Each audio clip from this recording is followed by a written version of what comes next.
Palmer dalam Euro yang lepas, baru je Euro yang lepas, dia yang carry England tu sampai ke final. Dan dia yang score dekat final. Tapi kenapa sosok macam Palmer ni tak dipanggil untuk World Cup sebesar ini?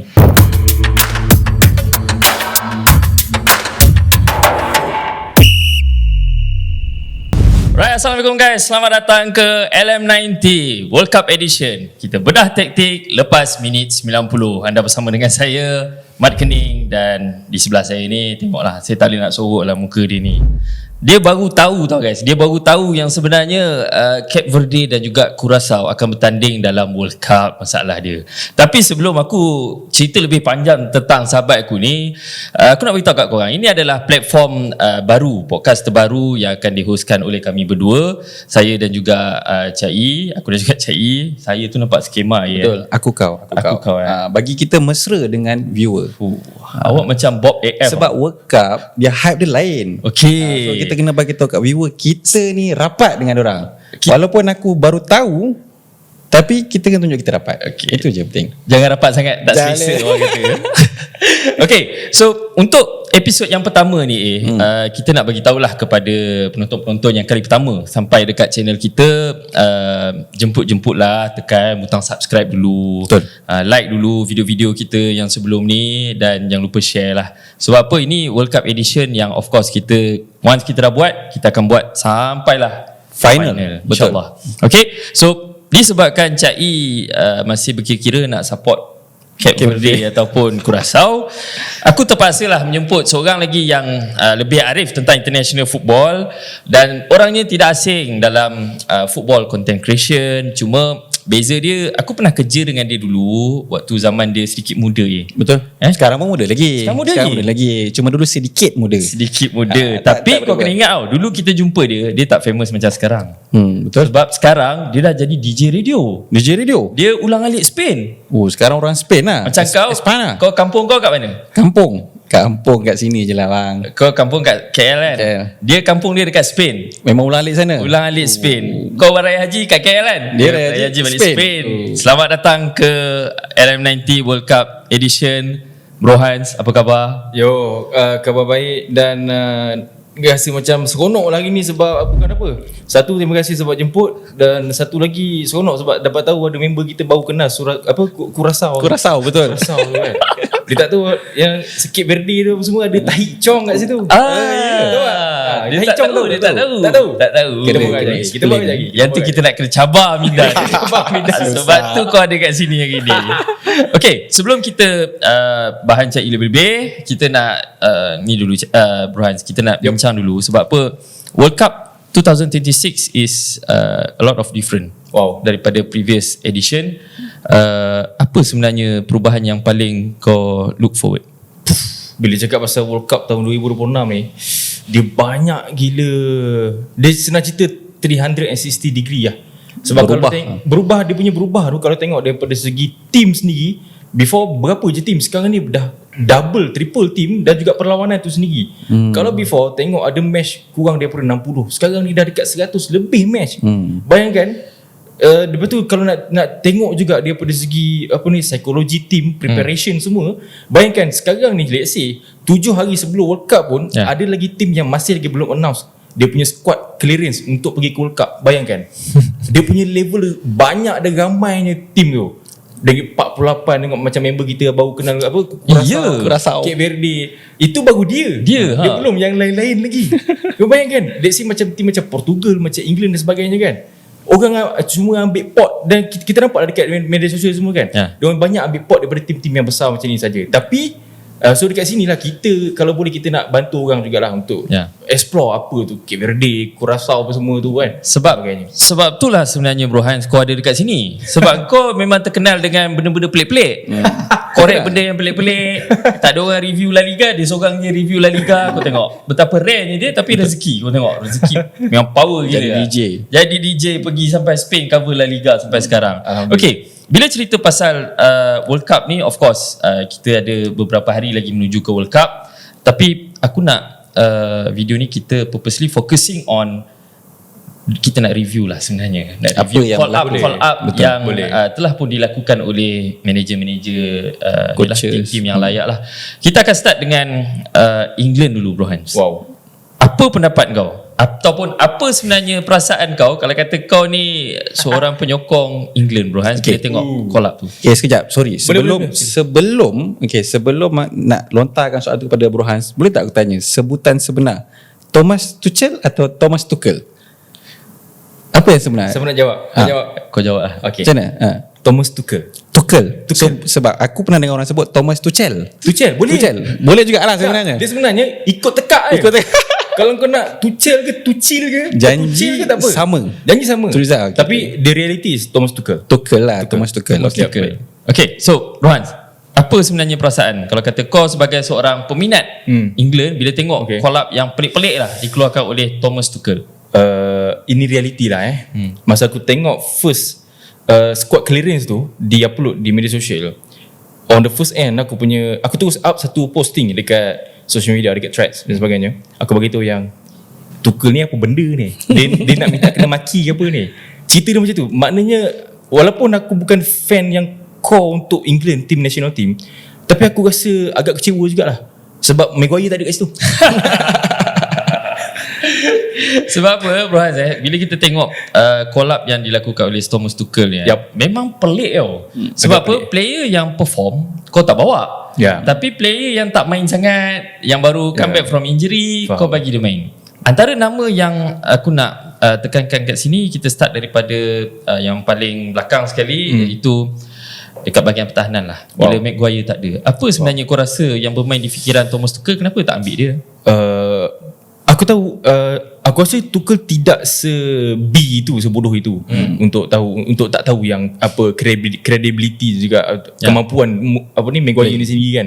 Sebab Maguire ni bertahun dalam Euro, dalam World Cup before, dia punya slap head tu kalau tang corner tu memang dia yang header masuk.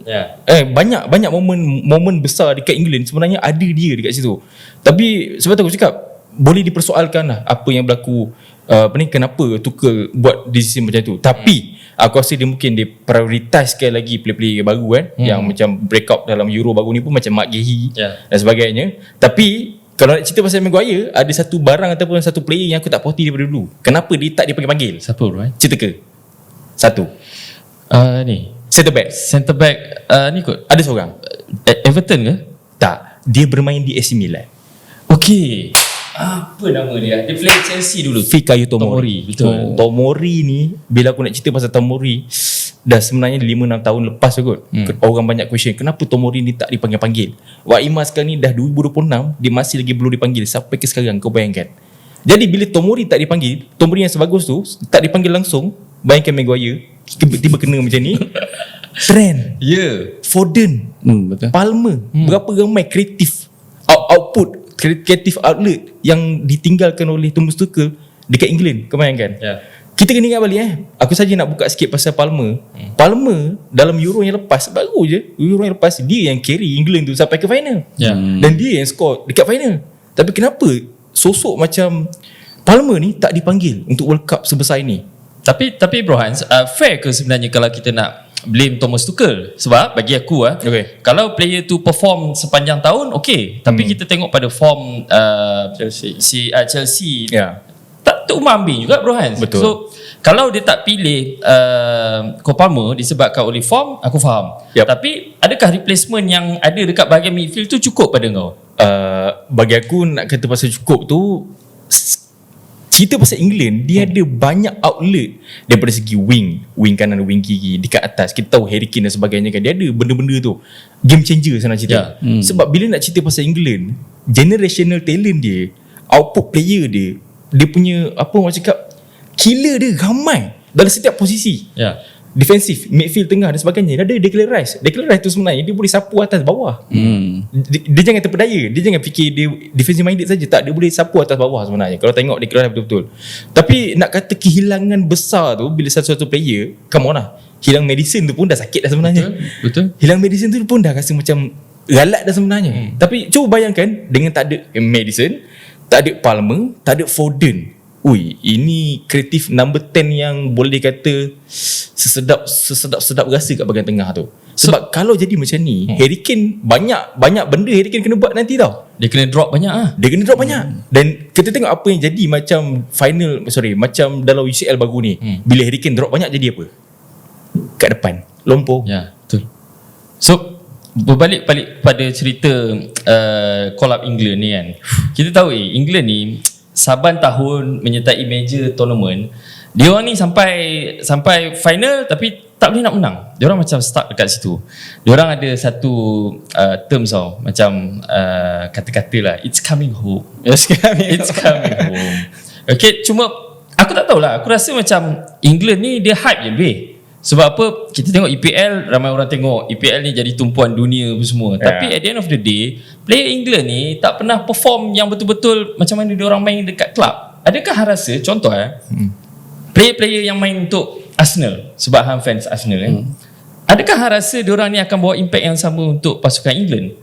Nak pula dia orang kalah dalam UCL final baru ni. Okay, kita tolak tapi pasal UCL lah. Kita tolak. Kita kata tolak. So kita sekarang nak fokus tentang pembangunan. Awak lari ni. Awak lari ni. Tak, kita tak lari. Okay, cuma kalah tu kalah lah. Okay. Boleh. Okay. Untuk sebagai aku yang meminati Arsenal pemilihan Thomas Tuchel untuk pilih Saka dan pilih Declan Rice, bagi aku sebab diorang perform all the way.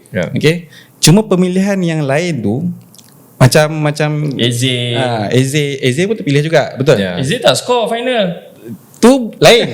Tak boleh. Itu UCL. Kita cakap tadi UCL kita tak ada terpilih. Sebab tak tanya, adakah form yang sama dekat peringkat kelab dia akan bawa pergi ke national level? Sebab pada aku, kalau kata hang perform boleh carry team sampai ke final, itu dah cukup bagus.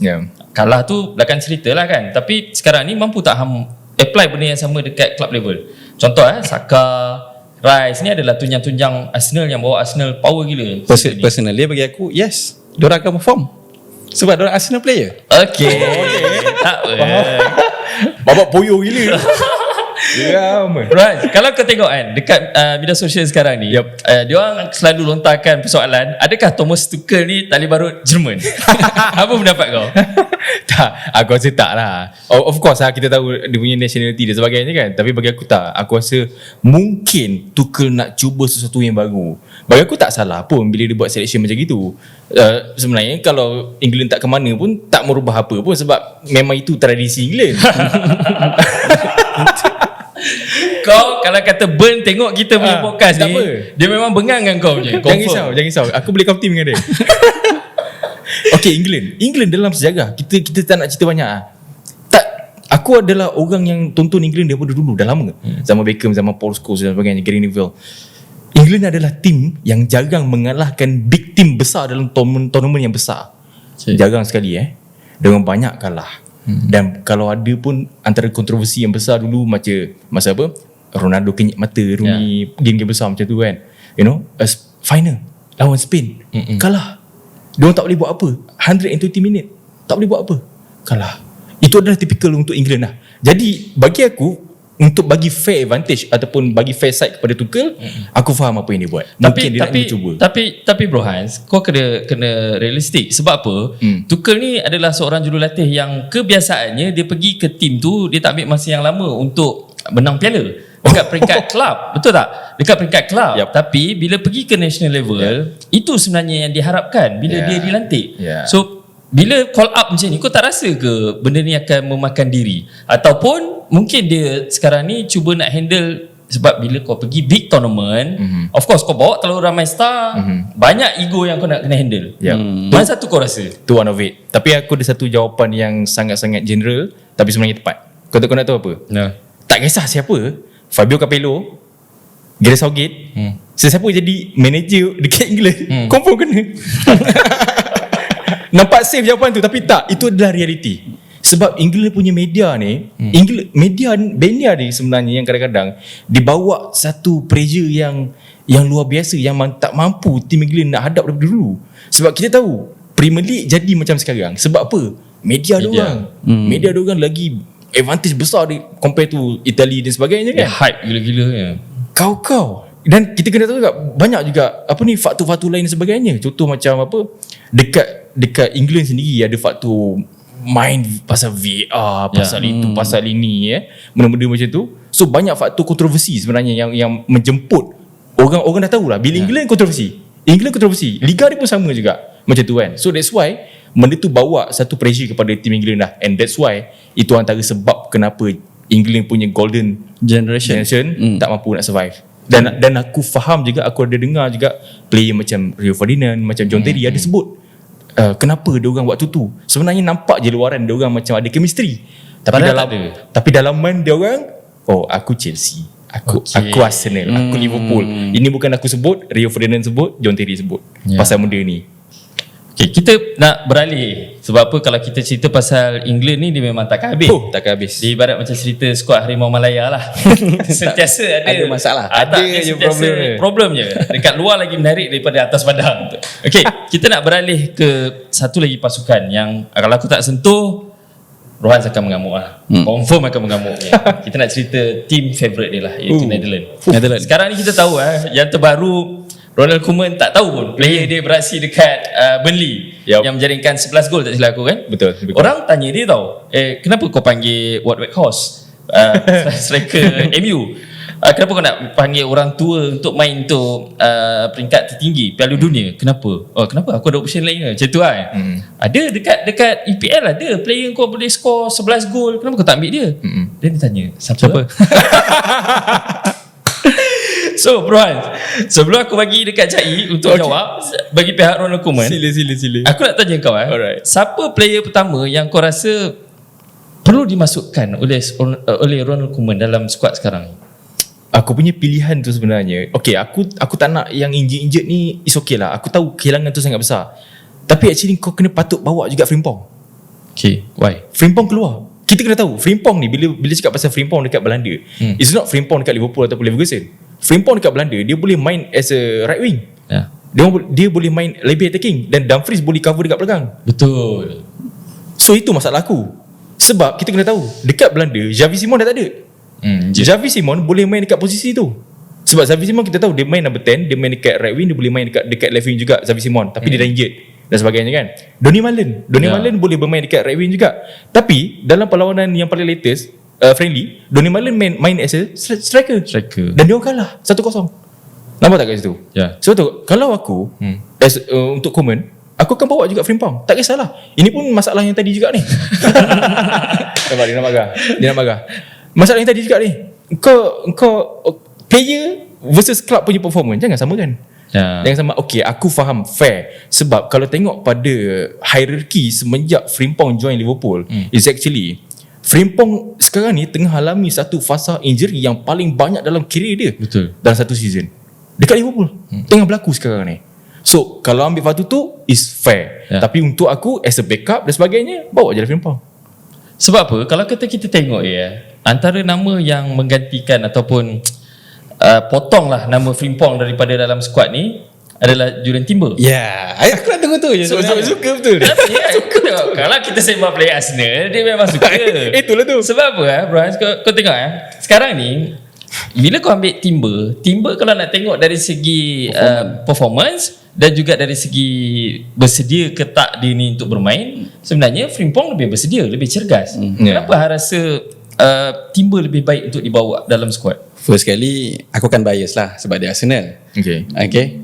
Tu tetap pastilah. Okay. Yang kedua, personally lah bagi aku, untuk flow EPL, Timber masa awal-awal memang perform.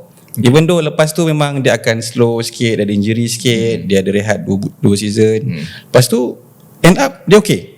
So masa final pun dia main lawan Crystal Palace apa semua. So bagi aku dia layak lah untuk berada dekat national team. Tapi tak ke Bro Hans, kau rasa kalau kau bawa Timber dalam keadaan injury ataupun dalam keadaan tak cergas, sama je sebenarnya baik kau bawa Frimpong. Betul tak? Betul. Tapi aku faham lah sebab Belanda antara nama-nama besar juga yang terdapat nak join, contoh De Ligt, De Vrij dan sebagainya, ada lagi nama-nama. Tapi bagi aku, kalau tengok pada recent match yang aku tengok dalam friendly, aku tengok Van de Ven dah main left back, dia dan sebagainya, dia dah banyak lah. Dia banyak. Lepas tu ada apa ni, ada seorang tu Weaver tak silap aku lupa nama dia. Dia main right back. Dia Timber tak ada pun kat situ. Tapi tak kisah apa, sebenarnya bagi aku always rate Timber. So aku tak ada masalah kalau Timber untuk bermain di situ. Cuma betul lah macam aku cakap daripada awal tadi lah, Frimpong tak ada, bagi aku itu akan bagi satu masalah kepada Belanda. Sebab okey lah, kalau kita being fair kan, Belanda ni pun macam England sebenarnya. Lebih kurang. Sebab apa? Kau tim yang ada star player kan, kau boleh pergi sampai final zaman Schneider apa semua, zaman Robben, tapi anak aku sangkut kat situ. Dia sorry macam lah. Tak apa. Dia macam Arsenal. Betul. Sebiji, sebab dalam sejarah ni bukan saja nak sekadar turun ke apa, Betul. Reality. As a fan Belanda, tim antara yang paling banyak pergi ke final dalam tournament negara dan tak menang langsung. Belanda.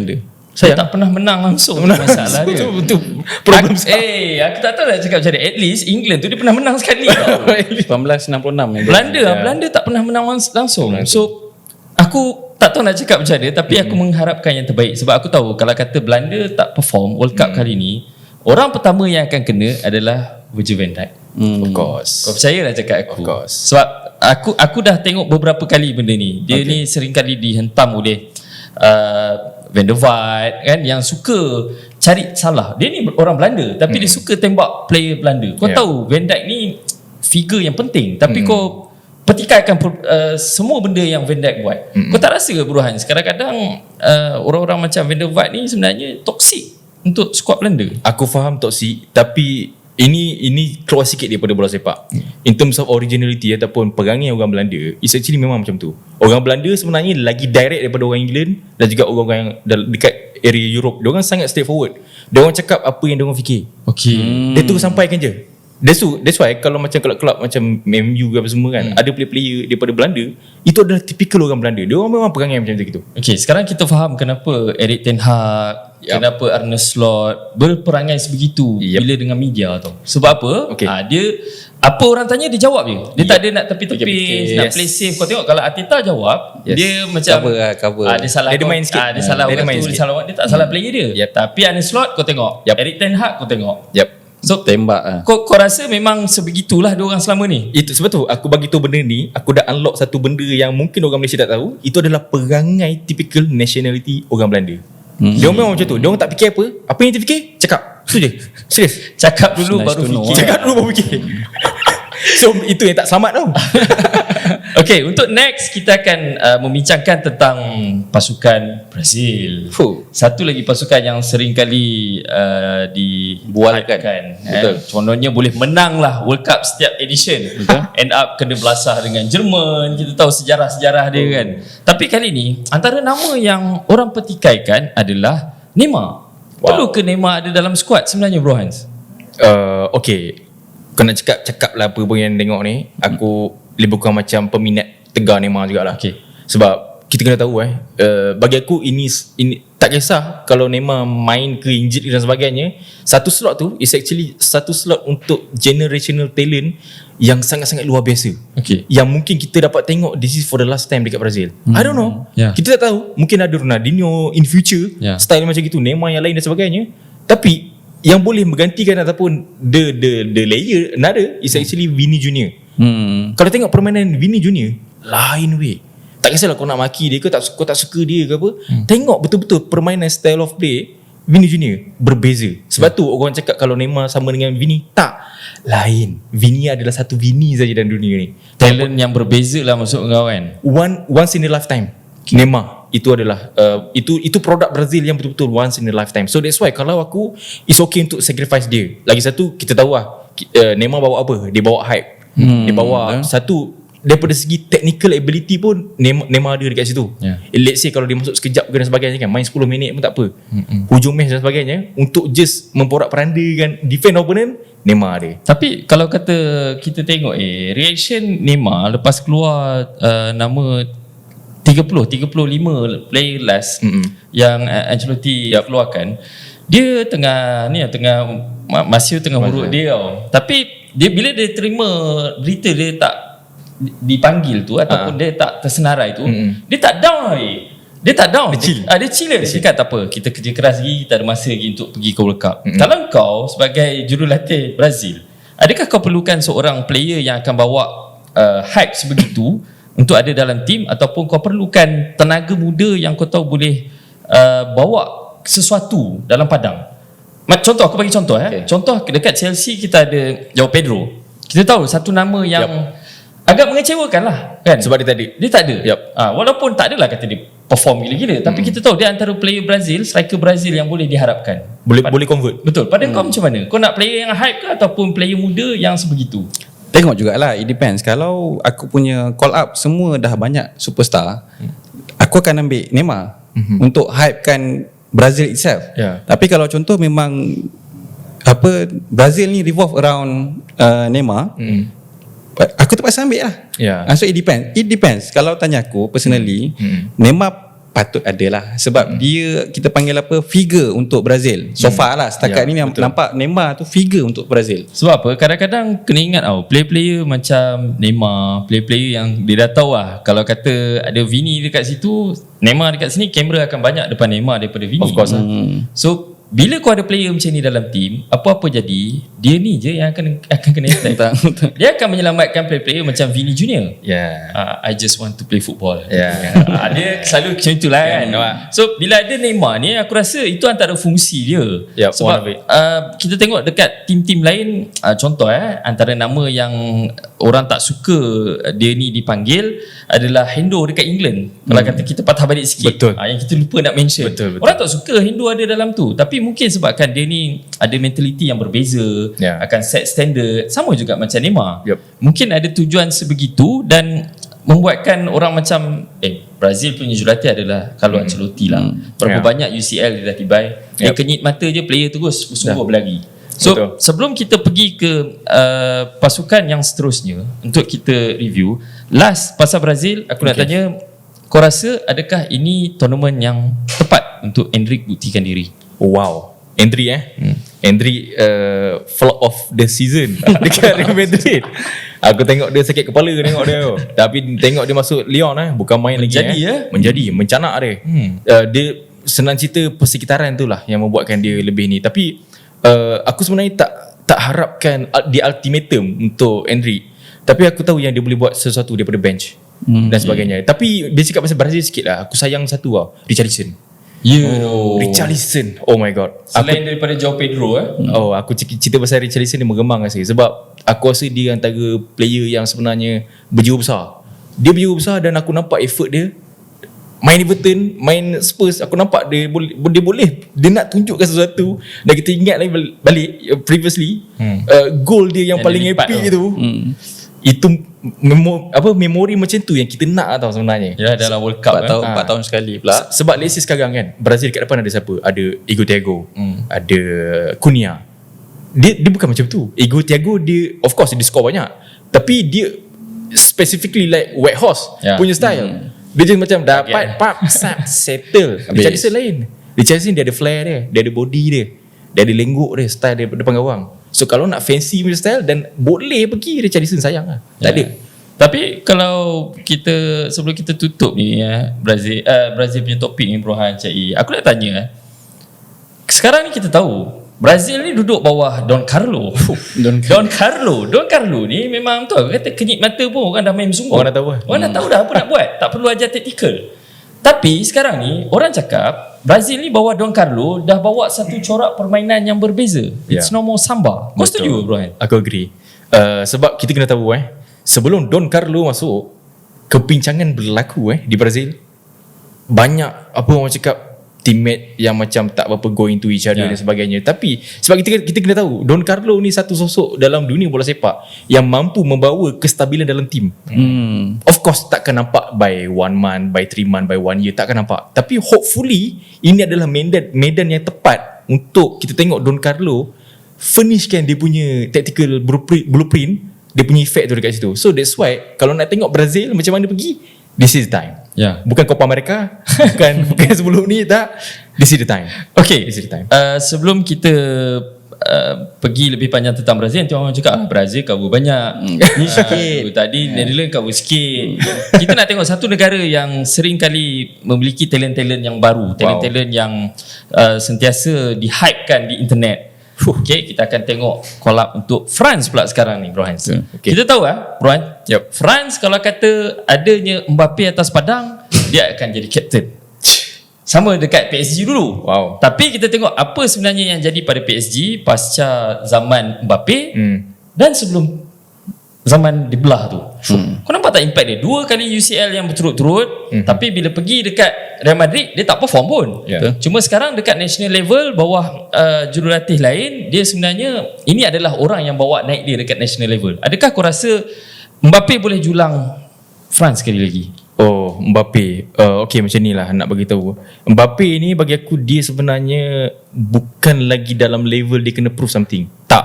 Sebab dia dah bawa dalam World Cup before. 2 World Cup bukan 1 World Cup, 2 World Cup dia bawa. Yang satu yang menang tu, and then yang dia bawa dalam kontroversi final antara Argentina menentang dengan France tu kan.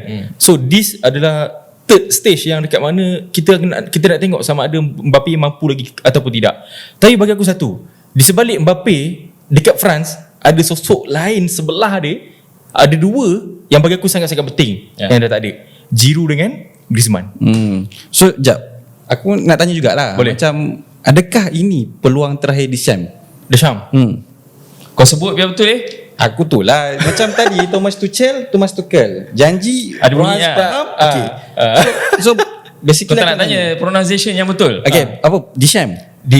Deschamps. Deschamps. Buka mulut Deschamps. Okay. So Deschamps. adakah ini peluang terakhir Deschamps? Bila cakap pasal Deschamps ni, dia dah lama sangat pegang France sebenarnya, dan dia dah ada fasa dia dah menang World Cup dan sebagainya. Bagi aku untuk Deschamps sebenarnya dia pun dalam fasa yang sebenarnya dia tak perlu apa-apa pun, dia tak perlu bukti apa-apa pun. Dia nak bawa sampai quarter final, semi final this World Cup pun tak ada hal pun. Tapi sampai masa satu peralihan yang diperlukan lah untuk menjadi untuk for the next manager. Aku rasa dah tiba masa dah. Sebab ingat era dah berlainan. Dulu engkau ada play-play yang sacrifice untuk the team. Yang aku sebut tadi, Griezmann, Matuidi. Matuidi, Griezmann antara orang yang Giroud dan sebagainya. Itu kalau kau tengok France betul-betul kau tahulah ini adalah player yang sacrifice diri sendiri for the flourishness of the team, untuk success for the team. Tapi sekarang dia lebih kepada flair. Dia lebih kepada individu. Itu problem aku. Ya, sebab dia ada Mbappe, dia ada Dembele dalam team. Ada Olise. Apa Doué. So, banyak. Ramai sangat. flair. Kau rasa kan mampu ke dia untuk handle talent-talent yang dulunya muda, tak ada masalah, kau boleh handle zaman dulu.